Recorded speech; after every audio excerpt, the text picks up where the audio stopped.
Yan, welcome na naman po sa isang video ng Bentek. So,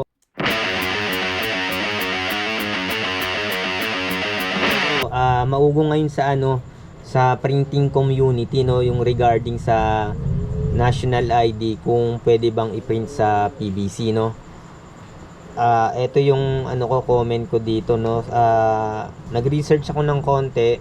May mga nakita akong mga article. Ayan. Kasi ang problema rin kasi dito sa ID na to, no, sa national ID, ang tagal dumating. Syempre yung ibang mga yung may ibang mga Pinoy, walang ID, no, karaniwan. Walang ID. Ang dami-daming ini-issue ng government, pero yung iba talaga kahit walang ID. Kasi yung barangay ID, minsan lang yan valid lang for 6 months.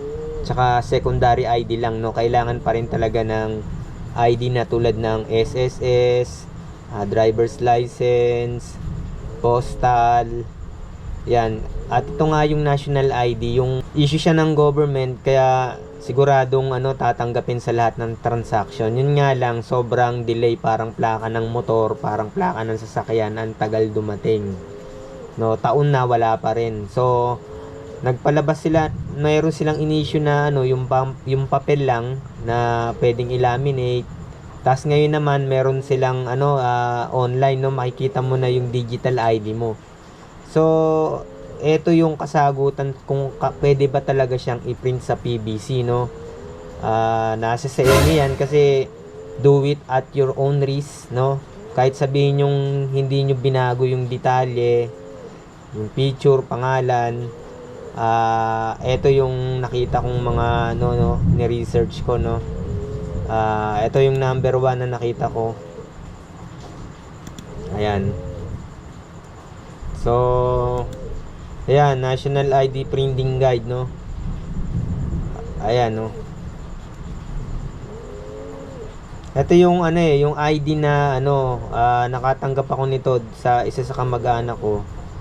Ayan, pwede tong i-laminate, no. Pag ganito, no, pwede siyang i-hot laminate, no, pero hindi siya pwedeng i-PVC. Tas ito yung digital national ID, no. Pwedeng i-download, pero yung physical PVC ID, lang, ang pwede lang mag-issue talaga, to be issued only by the government. It is illegal to replicate. Kaya kahit sabihin nyo na wala kayong binago dyan, picture, pangalan, kasi may yan may mga security features na syempre pag pinrint nyo dun sa PVC, wala na, no, print lang yun, hindi masasama yung security features. Tsaka government lang talaga yung dapat na mag-print, no. Ito pa yung nakita kong isang ito. Ayan, yan, reminder. Ito, i-check nyo na lang sa website ng PhilSys, no, ng PhilSys Identification System, no. Ito yung reminder, the unauthorized printing, preparation, or issuance of national ID is strictly prohibited under Republic Act 11055. Yan. So, hindi talaga pwedeng i-PVC, no? Kahit yun talaga yung ID mo. So, pwede lang siyang, digital ID lang siya. Pwede lang siya dun sa cellphone mo lang. Hindi siya printed. Yun yung pagkakaintindi ko, no? Hindi siya pwedeng i-print sa PVC. Kahit sa papel, hindi. So, ito pa isang nakita ko, na, ayan. Eto, tandaan, ang pagprint ng digital national ID card sa PVC mula sa mga hindi otorisadong printing shop ay gagamitin sa passport application ay magdudulot ng mga problema. Kahit pa tunay na larawan o personal na impormasyon ang nakalagay dito, tanging ang Philippine Identification System o PhilSys lamang ang may karapatan na mag-issue ng national ID card, at ang Bangko Sentral ng Pilipinas ang opisyal na nagpiprint nito. So hindi talaga pwede mga kaprinting, no? Hindi natin pwedeng i-print sa PVC, no? Yan, kung gagamitin ng peking national ID card para sa passport application, tandaan na ang mga staff ng DFA ay trained upang matukoy ang authenticity ng mga dokumento o ID na sinumite. Dahil ang mga national ID card na piniprint sa mga hindi autorisadong printing shop ay walang mga security features. Yun nga, walang security features. Ang pagpapasa ng peking dokumento ay maaaring magresulta sa pagkakaroon ng kaso o pagban sa passport application. Maging mapanuri po tayo para maiwasan ang mga problema na magiging hadlang sa ating pangarap. Salamat sa inyong pag-unawa. At hanapin nyo na lang to kung ito yung post to sa sa FB nila, no. Then may nakita akong nag-message sa mismong dun sa ito yung sagot. Yan, nag-message, no. Ayun sagot ng Philippine Identification System, no.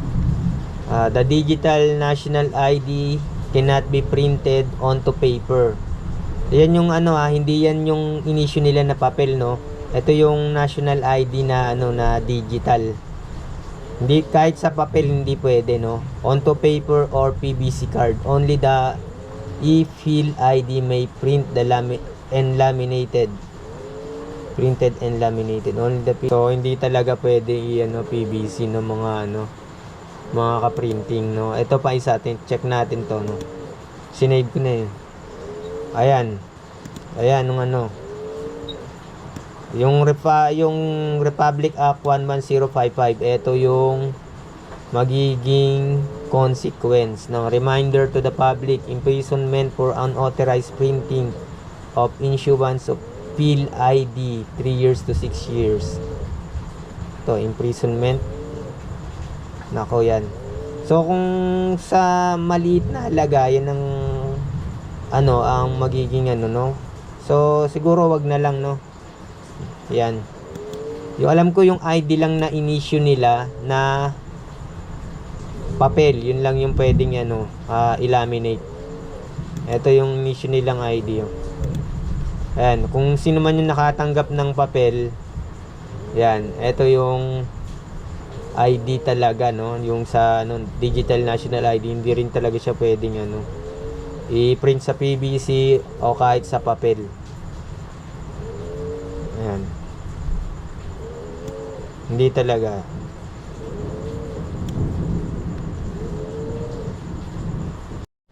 So yan lang po mga ka-printing. Kung ako sa inyo po, depende sa inyo yan. Yun yung gusto nyo. Nakita nyo naman yung mga pinakita ko, no. Hindi talaga siya pwedeng i-print sa PVC, no, yung ating digital ID. So siguro pwedeng save nyo na lang sa mga cellphone ninyo. Then pwede siguro ipakita na lang. Hindi siya pwedeng i-print sa PVC kasi ang kailangan lang mag-print nito yung PhilSys lang. Sila lang talaga.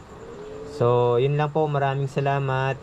Meron tayong batas tungkol dyan. Nakita nyo yung RA 11055. Yan, imprisonment for unauthorized printing or issuance of PhilID 3 years to 6 years. Yan, maraming salamat mga ka-printing. Maraming salamat. Hanggang sa muli.